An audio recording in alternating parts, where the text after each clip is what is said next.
Por si las moscas, vamos a hablar de política. Me refiero a las consecuencias que ha dejado la última jornada electoral sobre los partidos. Es decir, estamos hablando de que el PRD ha desaparecido.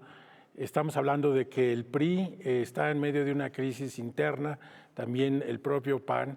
Y por otro lado tenemos el partido hegemónico como Morena, que tiene una supermayoría.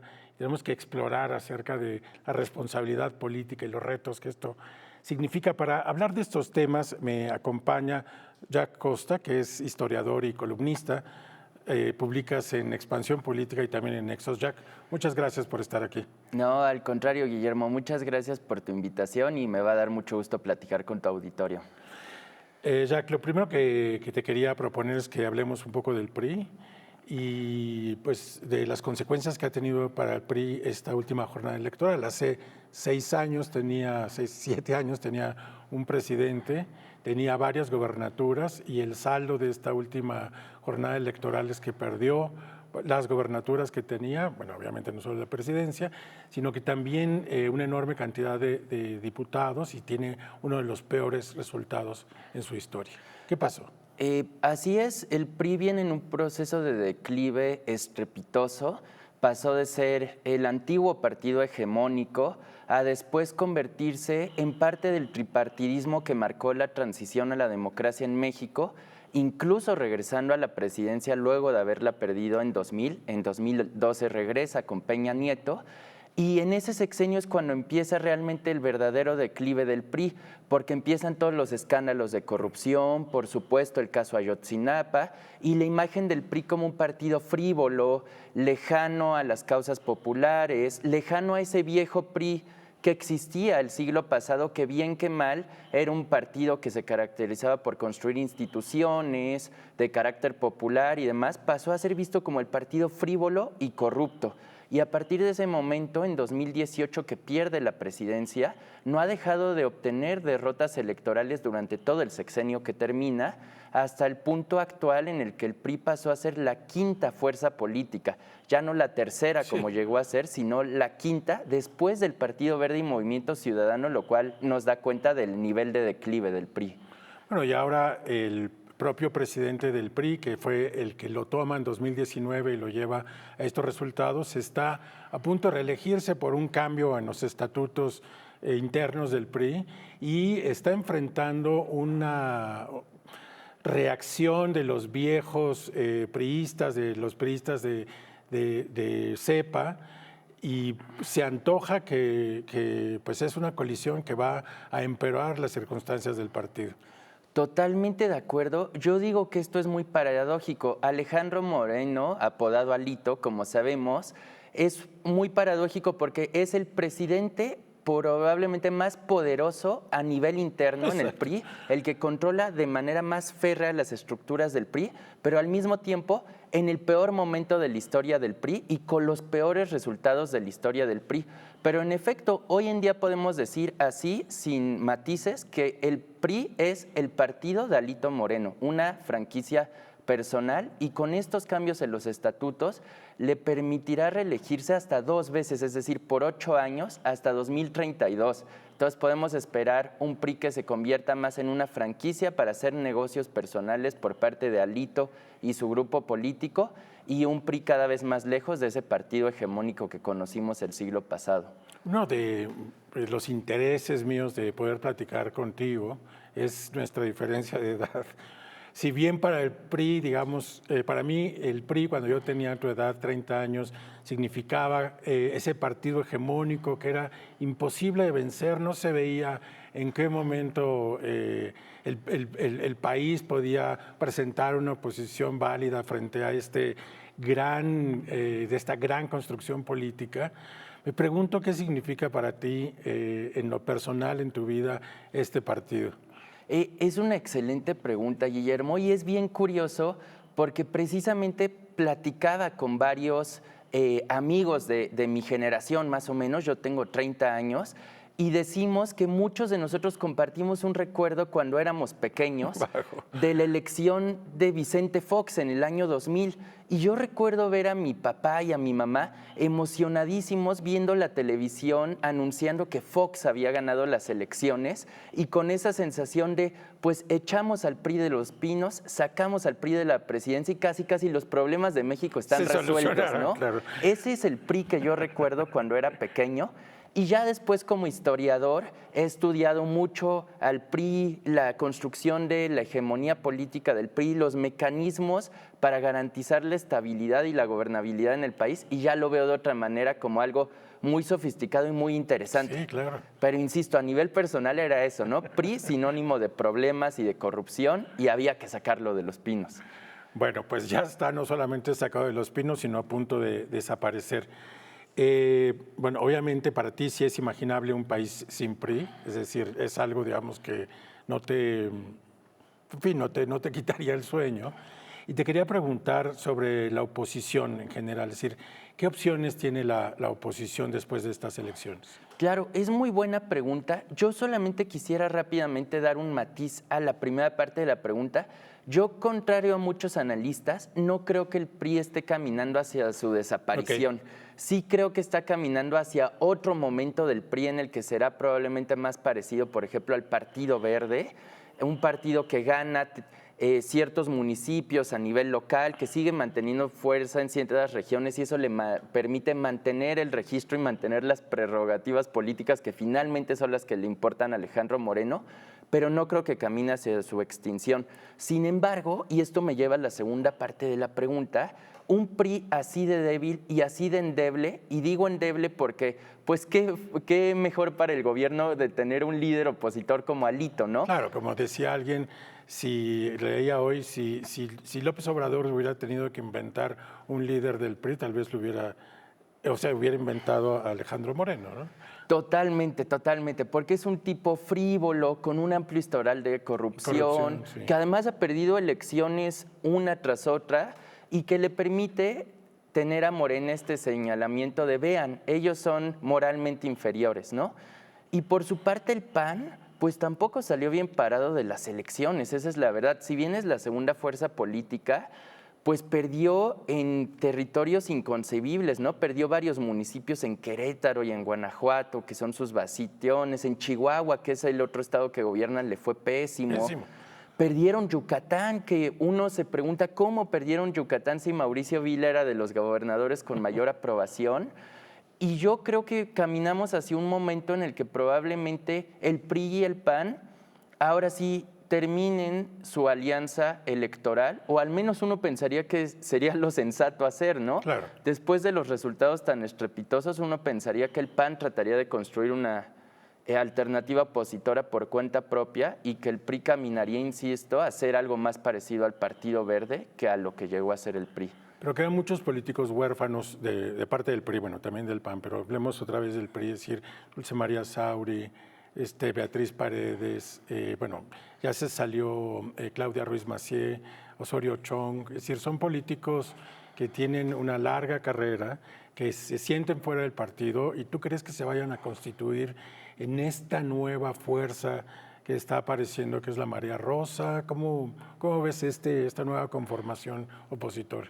Es interesantísimo este tema porque tú mencionabas a dos importantísimos, Dulce María Sauri y Beatriz Paredes, sí, dos priistas históricas, y también está Manlio Fabio Beltrones, otro histórico. Y los tres están en contra de Alito Moreno, pero con esa frustración de que Moreno controla todo el partido.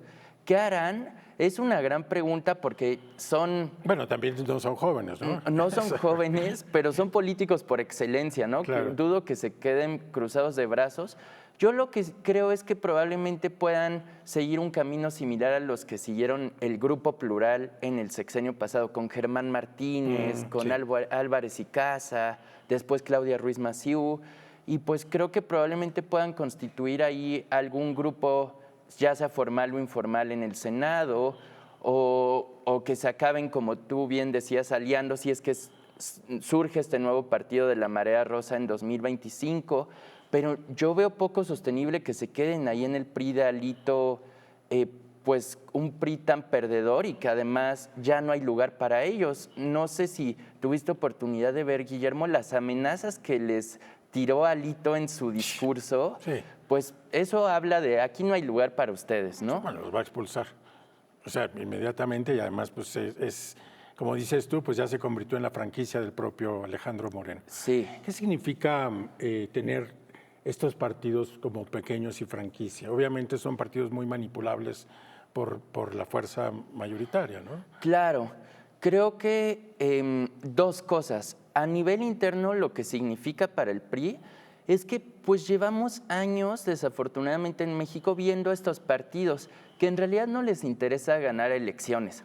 Les interesa conservar ciertos territorios, conservar cierto porcentaje de votos para seguir obteniendo las prerrogativas públicas que da el INE y sobre todo para en esos municipios, en esos asientos del Congreso que ganan, usarlos como negocio público, ¿no? Pues te vendo mi voto en el Congreso, en esta decisión voto así y en esta así, pero no por una convicción política, sino porque me conviene más en términos monetarios y en términos de garantizar el poder político de mi camarilla.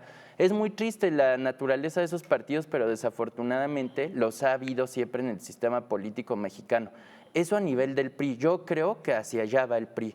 A nivel de, digamos, del régimen político mexicano, en efecto es muy conveniente para Morena, el nuevo partido dominante, tener a partidos como el PRI. ¿Por qué? A Morena solo le van a faltar 3 votos en el Senado para tener mayoría calificada. Con lograr conseguir 3 votos de priistas ya pueden pasar cualquier reforma constitucional. Y siendo realistas, será muy fácil conseguirlo, ya sea mediante la cooptación con las amenazas de los expedientes de corrupción, mediante la negociación a la vieja usanza de comprar diputados y senadores, o hasta mediante la negociación, ¿no? Tú votas a favor esto y después yo te doy aquella otra recompensa política. Entonces, creo que eso es súper conveniente para el partido dominante, el tener partidos pequeños como el PRI, como tú bien decías, fácilmente manipulables y que además carecen de convicciones políticas o de un programa político. Entonces, cualquier voto en el legislativo lo pueden fácilmente justificar sin mayor empacho. Ya tengo que cortar ahora, pero te propongo que en la siguiente mitad hablemos sobre Morena, que es, digamos, la otra cara de la moneda y un partido que se queda con una mayoría apabullante y que tendría que hacer o qué es lo que va a pasar. ¿Sí? Perfecto. Regresamos después de este corte. No se vaya por si las moscas.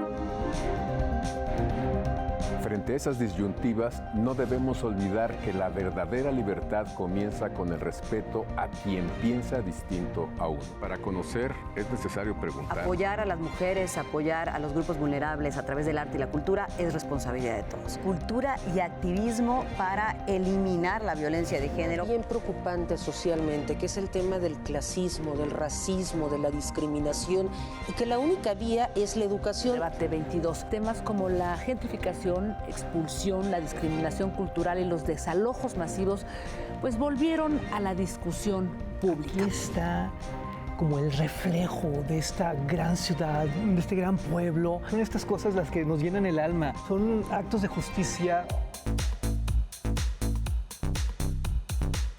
Por si las moscas, vamos a hablar del Festival Internacional por la Diversidad Sexual, que este año cumple su edición número 36, 15 años del Museo Universitario de Arte Contemporáneo, y me acompaña para eso su directora Amanda de la Garza. Vamos a hablar del más reciente libro del escritor Juan Villoro, me refiero a La figura del mundo.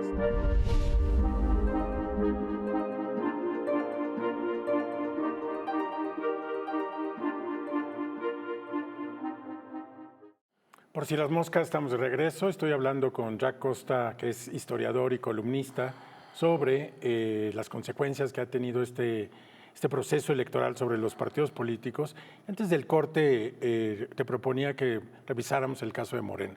Morena, que también tuvo un crecimiento exponencial en los últimos 12 años.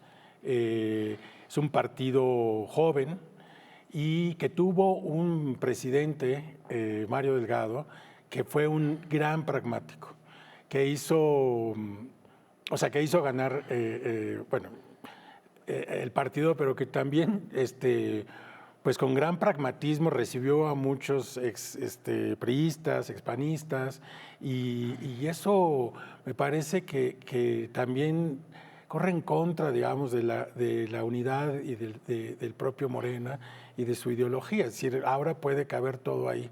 ¿Qué piensas de la gestión de Mario Delgado? Claro, pues Mario Delgado, a decir verdad, fue un presidente de partido muy exitoso. Sí. Los triunfos electorales que obtuvo Morena bajo su mando, pues fueron prácticamente totales, es decir, contienda en la que compitió, casi todas las ganó, e incluso las que no, hizo un muy buen papel. Por ejemplo, recuerdo hace un par de años que fue elección en Aguascalientes, el bastión panista, y si bien la ganó el PAN, Morena fue muy competitivo en Aguascalientes, cosa que era impensable, ¿no?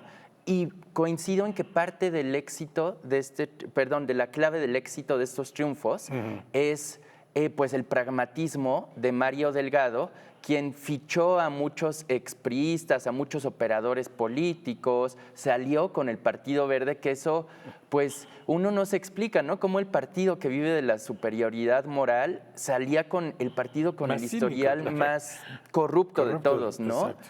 Entonces, pues creo que si uno hace un balance en cuanto a resultados, la gestión de Delgado fue sumamente exitosa, pero si uno hace un balance en cuanto al tema del programa político del partido, en cuanto a los principios rectores del partido, pues fue un presidente que más bien los dejó muy endebles y pues que prueba que ante todo el obradorismo es pragmático y no de principios como se quieren vender, esa es la verdad. Claro. Bueno, Mario Delgado será parte del gabinete, será el próximo secretario de Educación. Se interpreta también entre los analistas políticos que es un gran premio, digamos, a su gestión. Y en este gabinete, digamos, tan impecable que está presentando Claudio Sheinbaum, desde mi punto de vista, llama la atención que un no experto en educación pues sea el propio secretario. En fin, ese es Mario Delgado, pero se habla, ella misma ha dicho que la próxima presidenta del partido será María Luisa Alcalde. Y eso es muy interesante, porque ella viene de una cepa morenista impecable, es decir, tanto por su madre como por su padre tiene en su ADN el morenismo, tal vez creció conociendo a Andrés Manuel López Obrador desde chiquita. ¿Y qué podemos esperar de ella? Claro, pues creo que es un nombramiento que, como tú muy bien dices, es casi de pedigrí morenista intachable, ¿no? Y ella, yo pienso que ha sido una mujer tremendamente exitosa, pese a ser muy joven en términos políticos. Su conducción de la Secretaría del Trabajo en la primera mitad del sexenio fue muy buena, pues hubo paz sindical, se avanzó en temas de democracia sindical también, y su gestión de la Secretaría de Gobernación, pese a las dudas, porque normalmente se tiene la imagen de que la Secretaría de Gobernación tiene que ser un hombre fuerte, ¿no? Exacto. La verdad es que también fue muy buena. Yo creo que es una política con mucho futuro y creo que tiene todas las tablas para dirigir Morena. A mí, eso sí, habiendo dicho la parte positiva de su perfil, la parte negativa y que a mí me preocupa como alguien que cree en el pluralismo es que también ha demostrado ser muy cerrada al diálogo con otras fuerzas políticas, muy fervientemente creyente en los principios del obradorismo.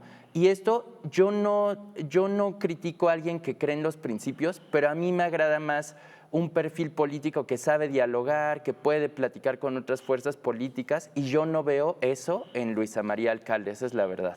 Bueno, ¿qué opinas de de lo que tiene que hacer? O sea, Morena, como hemos dicho, está ya conformado por una pluralidad de actores y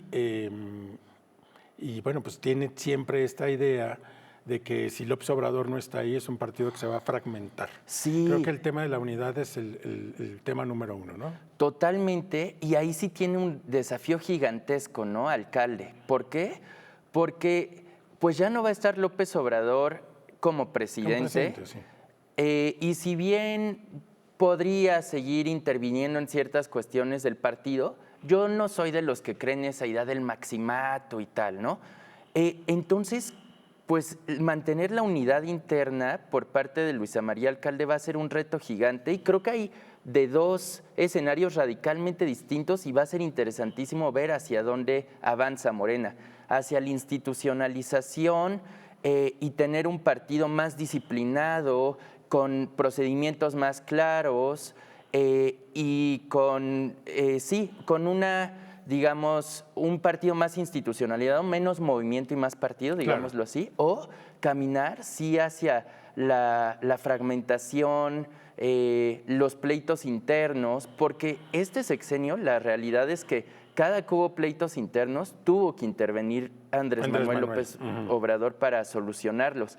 Y sin esa figura, pues Luisa María Alcalde tendrá que ser sumamente eficiente para evitar cualquier tipo de ruptura.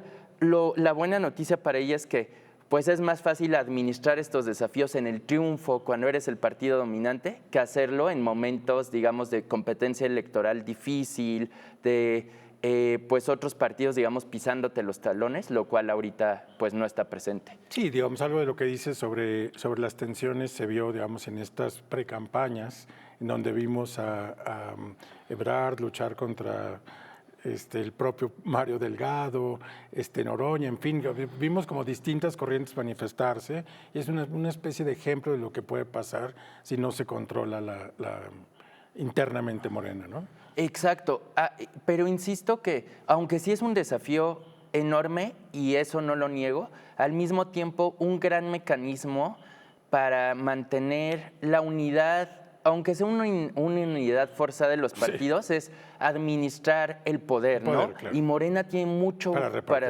repartir, entonces eso les va a ayudar a mantener contentos a cuadros que puedan estar pues dando lata, sin aceptar las decisiones del partido. Tiene mucho que repartir para mantener a todos, si no contentos, al menos en el redil, ¿no?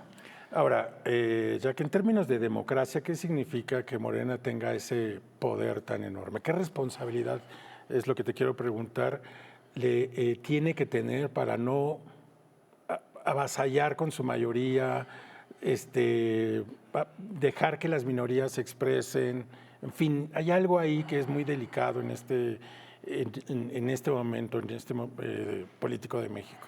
Sí, yo ahí coincido y hay algo que a mí me preocupa un poco al platicar con miembros de Morena o con analistas afines a Morena, y es que siento que muchos de ellos perciben que su triunfo fue total en las elecciones. Claro, y que tienen un mandato inequívoco, ¿no?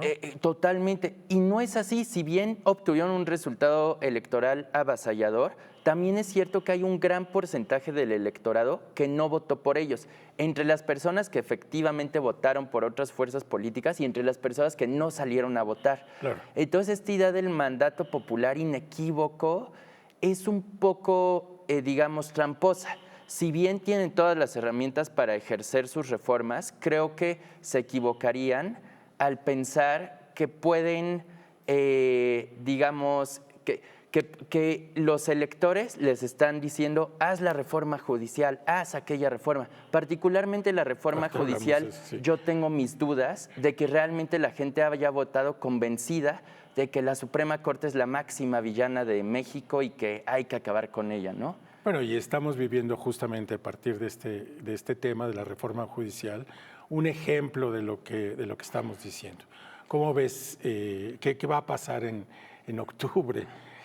Y ahí yo particularmente estoy muy nervioso por ese tema y contrario a otros analistas que están más nerviosos desde el lado de, digamos, el ambiente de negocios, ¿qué significa para el ambiente de negocios, para el TEMEC y demás que no haya un poder judicial independiente, que sí es muy preocupante, pero yo desde el punto de vista de derechos humanos estoy muy preocupado. ¿Por qué? Porque bien que mal, aunque haya millones de problemas en el poder judicial, la realidad es que la Corte se había erigido como pues la corte más progresista de América Latina y como quizá de un todo el sí, continente sí, sí. americano. Por ejemplo, temas como la libre interrupción del embarazo, Sí, hay como sentencias exacto. muy favorables a los derechos humanos, ¿no? Exacto, el reconocimiento de familias no tradicionales, todo eso avanzó por la vía judicial, o temas ambientales y de pueblos indígenas avanzaron por la vía judicial, no tanto por la vía legislativa o ejecutiva. Entonces, Totalmente de acuerdo. eso me preocupa mucho y creo que una reforma judicial es muy necesaria, sin duda, pero la verdad es que no bajo los términos que la propone Morena. La elección popular de ministros y magistrados no va a solucionar los problemas del Poder Judicial a nivel local, que es donde están los principales problemas. No va a solucionar la impunidad, que es de los principales problemas de México también. Y no va a solucionar la politización de los magistrados y ministros, porque más bien van a estar más politizados. Entonces, a mí esos 3 temas me preocupan mucho, a decir verdad. Nos queda un minuto y la última pregunta es, ¿qué te gustaría ver de Morena? Pues a mí me gustaría ver una Claudia Sheinbaum y un partido Morena que le ponga más peso a la agenda progresista en temas de derechos laborales, que es la parte que yo más aplaudo del gobierno saliente, los avances laborales. También que ponga más atención a los derechos sociales, sin duda, y que quizá le baje un poco a sus ansias de revancha, por ejemplo, contra la Suprema Corte o contra el INE, cuando creo que no es necesario pues avasallar estos 2 organismos para emplear su dominio político a fondo para avanzar los derechos sociales de las clases populares. De acuerdo. Jack, muchísimas gracias por estar aquí en Por Si las Moscas. Al contrario, fue un gusto platicar contigo y tu auditorio, Guillermo. Y a nuestra audiencia decirle que nos vemos aquí el próximo sábado a las 7:30 por Si las Moscas.